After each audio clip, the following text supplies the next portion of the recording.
This wasn't just an off-road vehicle, it was the primary workhorse of the armies of the Eastern Bloc.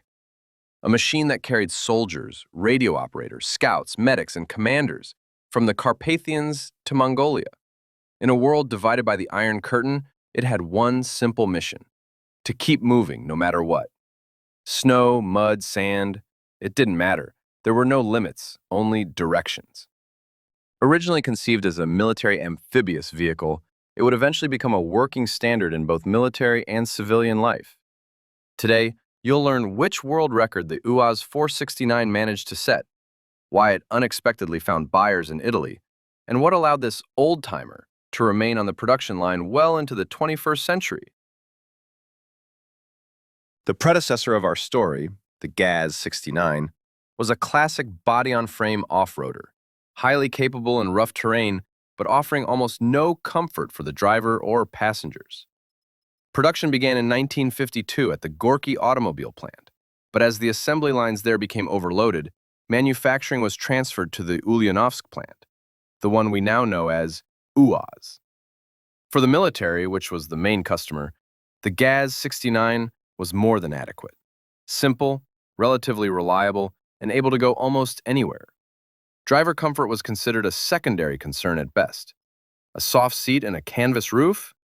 For the Army, that was already enough. But just 4 years after production of the 69 began, engineers in Ulyanovsk received a new technical assignment: to design a fundamentally different off-road vehicle for the military. And it wasn't meant to replace the GAZ-sixty-nine. First, the 69 was still too new. Second, the assignment focused on a completely different concept: a military amphibious vehicle. According to the initial technical requirements, the new Soviet Jeep had to be amphibious, offer 400 millimeters of ground clearance to move through tank ruts, use fully independent suspension, and carry either 7 passengers or up to 800 kilograms of cargo. At the time, the UAZ Design Bureau was already busy working on the UAZ 450 family, the project that would eventually become the well-known Bukhanka. Even so, development of the new military vehicle began immediately. But almost as soon as the work started, the Ministry of Defense issued a major correction. The vehicle had to be capable of mounting a recoilless rifle, following the same approach used by the Americans and several Western European armies. There was only one problem. All those Western platforms were land-based. The Soviet design was being developed as an amphibious vehicle with a rear-mounted engine. If a recoilless rifle were installed, the backblast would strike directly into the engine compartment. For the UAZ engineering team, this effectively meant starting over. The powertrain had to be moved to the front. And that decision became the true starting point of what would eventually turn into the UAZ 469. Even more importantly, once the switch to a front engine layout was made, the Ministry of Defense dropped the amphibious requirement altogether, reclassifying the project as a conventional off-road military vehicle. And the idea of installing a recoilless rifle disappeared from the technical assignment just as suddenly as it had appeared. The requirements for the new vehicle remained demanding: independent suspension, 400 millimeters of ground clearance, seating for 7 or a payload of 800 kilograms, and a single unified body for both cargo and personnel. The biggest challenge was the ground clearance. The GAZ-69 had only 210 millimeters, and reaching nearly double that figure was impossible with conventional solutions. In 1960, UAZ built 2 prototypes. The UAZ 460 used the dependent suspension from the Bukhanka, while the UAZ 470 received an independent torsion suspension and portal hubs carried over from the earlier amphibious project. The military immediately favored the second design. Its performance off-road was remarkable, but issues soon emerged. The required clearance held only when the vehicle was unloaded. The new suspension demanded its own production line, and foreign experience wasn't reassuring either. Vehicles like the American Ford M151 struggled with stability, while the East German Sachsenring P3 suffered suspension failures during testing. After further discussions, the Ministry of Defense decided to take a step back and return to a traditional solid axle setup, keeping the portal hubs. Ride comfort had to be sacrificed, but the target clearance, ultimately reduced to a realistic 320 millimeters, was achieved. It was a compromise, but as history would show, a very successful one. In 1961, the first prototype of what would become the UAZ-469 was built. The vehicle used several components from the Bukanka, including its frame, the overhead valve 75 horsepower engine from the GAZ-21, and a 4-speed gearbox. The front axle was designed to be disconnectable, and the transfer case was integrated with the transmission, unlike the GAZ-69, where an external driveshaft between the units created much of the noise and vibration. New axles with internal reduction gears also appeared, and around this time the UAZ took on the shape we recognize today. At the same time, engineers developed a simplified civilian version, the UAZ-460B, intended for what was then called the national economy. It differed from the military model with a weaker engine from the Pobeda, no portal hubs, and no center differential. In everyday use, it drove in rear-wheel drive mode, with the front axle engaged only off-road. Later, the so-called military axles would become the hallmark of a true UAZ, and such vehicles would be valued far higher on the used market than civilian versions. But that would come much later. Mass production still had to be organized, and the road to the assembly line turned out to be a long one. Although both versions of the vehicle were ready by the mid-1960s, mass production kept getting pushed back year after year. There were plenty of reasons. At first, there simply weren't enough engines. The Ulyanovsk engine plant didn't start producing them until 1969, and the previous supplier couldn't deliver the required numbers. On top of that, the Soviet Ministry of Automotive Industry wasn't eager to fund the project. At the time, most resources were being funneled into building a new car plant, the one that would eventually become Lada. The Ministry of Defense wasn't in a hurry either. The GAZ-69 was still on the assembly line and continued to satisfy the Army's needs. As a result, full-scale production of the new UAZ only began at the end of 1972, almost 10 years after the first finished prototypes had appeared. The military version reached the assembly line a year later, in 1973, and accounted for only about 20% of the output. The remaining 80% were built for civilian and industrial use. Such a long delay on the way from the drawing board to the assembly line didn't harm the vehicle. Its design remained fully relevant. In the early 1970s, no one expected more from a military-civilian off-roader than what the UAZ-469 offered. Comfort was its weak point. Calling the interior a cabin was a stretch. But overall, it was simply a newer and more practical machine than the GAZ-69. Once the new model entered production, the old 69 was finally retired.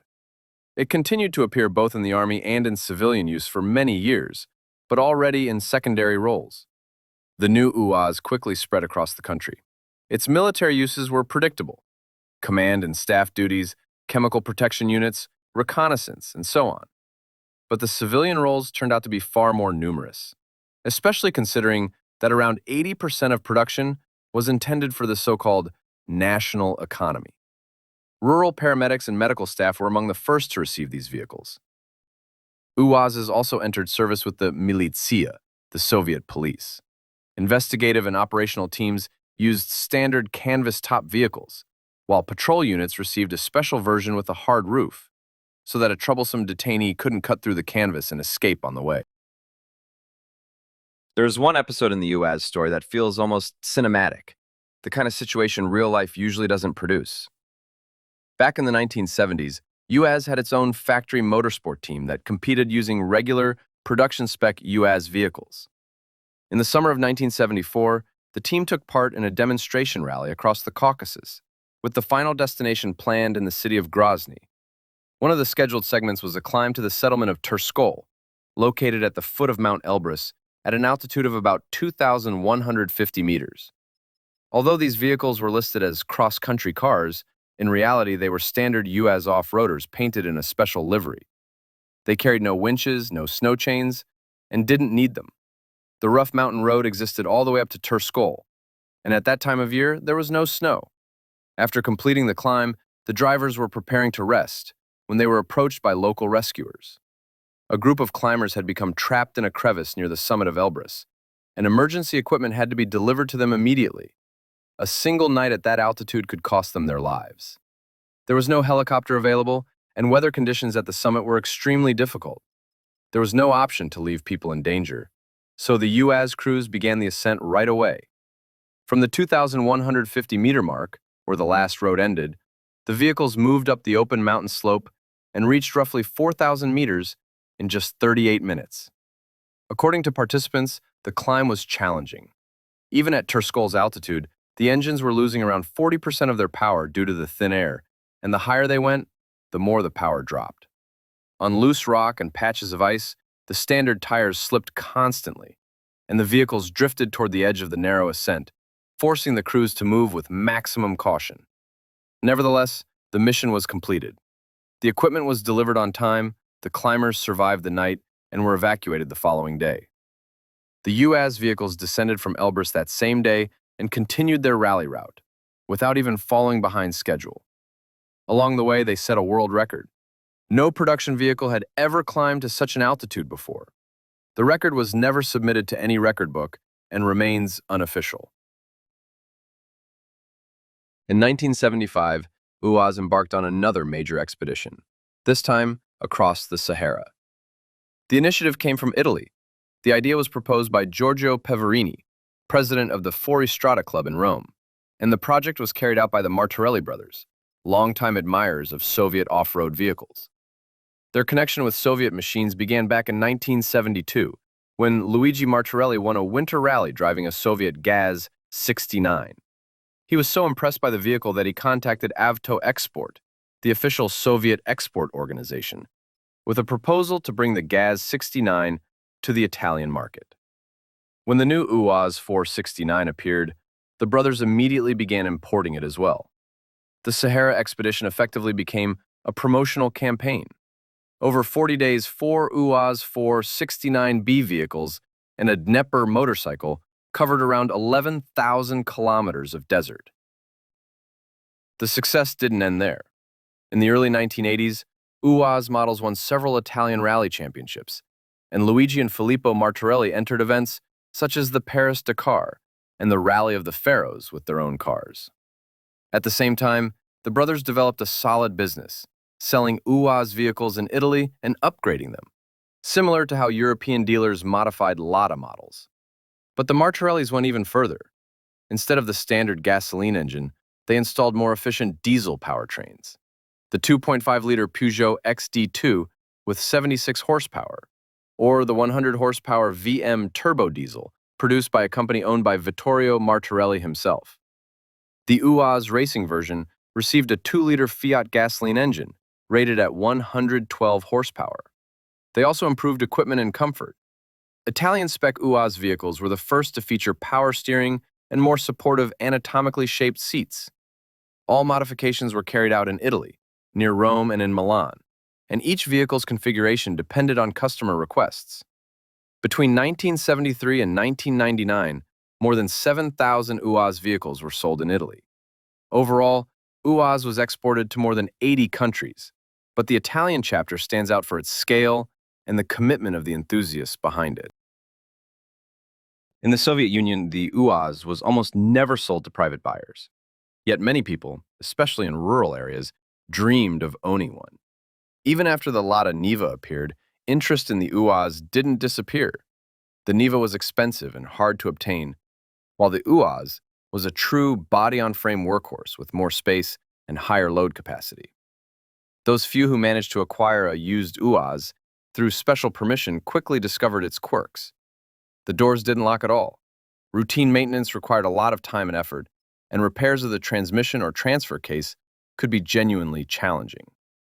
Build quality and paintwork were modest, even by Soviet standards, and sourcing spare parts without personal connections was nearly impossible. Still, none of this damaged the vehicle's reputation. The UAZ remained a highly desirable machine. In 1983, the model received a more powerful 77-horsepower engine, and in 1985, it underwent its first modernization. The index was changed to 3,151, and the vehicle gained a long list of updates: a split brake system, hydraulic clutch actuation, hanging pedals, improved drivetrain components, new 7-leaf springs, a more effective heater, an electric windshield washer, and an 80-horsepower engine. A fully synchronized 4-speed gearbox also became available.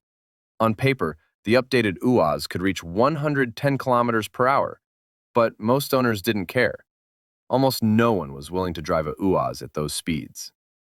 Modernization continued into the early 1990s, after which the factory focused on newer models, such as the unsuccessful UAZ-3160 Simbir and the more capable UAZ Patriot. But even then, the classic 469 was not destined for retirement. After the collapse of the Soviet Union, military orders dropped sharply, and civilian demand wasn't much better. Private owners increasingly switched to used Japanese off-roaders that flooded the country once import restrictions disappeared. Government agencies, however, didn't have that option, and it was state procurement that allowed the UAZ-469 to survive the difficult 1990s. In 2002, the factory introduced an updated version of the familiar model, the UAZ Hunter. It was a more civilian and slightly modernized variant, but in essence it remained the same UAZ-469 with all of its long-standing strengths and weaknesses. The Hunter stayed on the assembly line until 2015. Although the model was never officially retired, special editions and limited runs continued afterward. For example, the Victory-themed Anniversary Edition was produced until 2017, the Hunter Trophy until 2018, and the Expedition package is still officially listed in the UAZ lineup today, priced at around $25,000. Whether that's a lot or a little for a vehicle that passed its 50th anniversary not long ago is up to you. Created under a direct military order and supervised by the Ministry of Defense, the UAZ-469 became a symbol of the armed forces across the Eastern Bloc. Yet it also earned a reputation in civilian life. Simple, rugged, and easy to repair, it remained a desirable purchase for decades. A proper successor was never developed, despite various projects dating back to the 1980s. By the 1990s, when the UAZ-469 should have been heading into retirement, and especially in the 21st century, the vehicle had already lost most of its former advantages. But in the niche of inexpensive, body-on-frame, no-nonsense off-roaders, it had almost no real competition, and that is what allowed it to stay on the production line for so long.